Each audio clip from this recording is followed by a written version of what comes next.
ఇప్పుడు ఓపెన్ చేసి చూపిస్తా, వాసన చూపిస్తా, ఒక సుక్క నోట్లో పోసుకొని తాగి చూడండి ఎవరైనా సరే. దీంట్లో స్పిరిట్ ఉంది ప్రజలారా, స్పిరిట్. మనం దెబ్బ తగిలితే వాడతాం కదా టించరు, స్పిరిట్ అని. స్పిరిట్ దీంట్లో ఉండేది, అధిక శాతం దీంట్లో ఉండేది స్పిరిట్. మందుకు ఒక మద్యాన్ని తయారు చేయడానికి కావాల్సిన రసాయన పదార్థాలు ఏవైతే కలపాలో అవి లేవు. స్పిరిట్ ఉంది. స్పిరిట్ తాగితే ఎప్పుడైనా కైపోతుంది. ఉత్త స్పిరిట్ తాగి చూడండి, కైపోతుంది.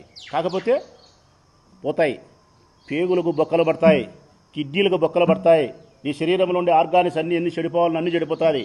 50 సంవత్సరాలు 55 సంవత్సరాలు కల ఈ మందు 4 ఏళ్ళు తాగినారనుకో 50-55 ఏళ్ళు చచ్చిపోతారు. 99 రూపాయలు పెట్టినాడు. ఇది మనుషులు చంపడానికే, ఉద్ధరించడానికే. 99 రూపాయలు పెట్టినందుకు నేను వ్యతిరేకించడంలే. మంచి మందును తయారు చేసి పేదవాళ్లకు నాణ్యత కలిగిన మద్యాన్ని తయారు చేసి వాళ్ళ ఆరోగ్యాన్ని, ఆయుష్ను క్షీణించకుండా వాళ్ళ భార్య పిల్లలతో సంతోషంగా ఉండడానికి కావాల్సినటువంటి మద్యాన్ని మంచి ధర పెట్టి తయారు చేసి తక్కువ ధరకు బీదోళ్ళకి నీ కాళ్ళకు నమస్కారం చేస్తా. 20 రూపాయల మంది, 25 రూపాయల మంది స్పిరిట్ పెట్టి తయారు చేసి 99 రూపాయలు కానీ ప్రజలకు ఇచ్చి వారి బలహీనతను, వాళ్ళ వ్యసనాన్ని ఆసరాగా చేసుకొని వాళ్ళను సొమ్ము చేసుకునే ప్రయత్నం చేసుకొని 50 ఏళ్లకు వాళ్ళను చంపే ప్రయత్నం చేస్తున్నావు. ఒక రకంగా చెప్పాలంటే ఈ రాష్ట్రంలోని మహిళల యొక్క మంగళ సూత్రాలతో ఆడే నాటకం ఇది.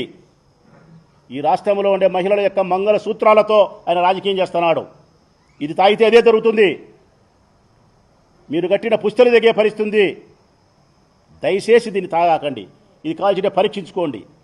ఈ 99 రూపాయలది ఉన్నా లేకపోయినా 2 ఔన్సులు తక్కువైనా కొంత ఖరీదైనటువంటి మంచి మందే మీరు తాగితే ఆరోగ్యంగా ఉంటారనేది నా విజ్ఞప్తి.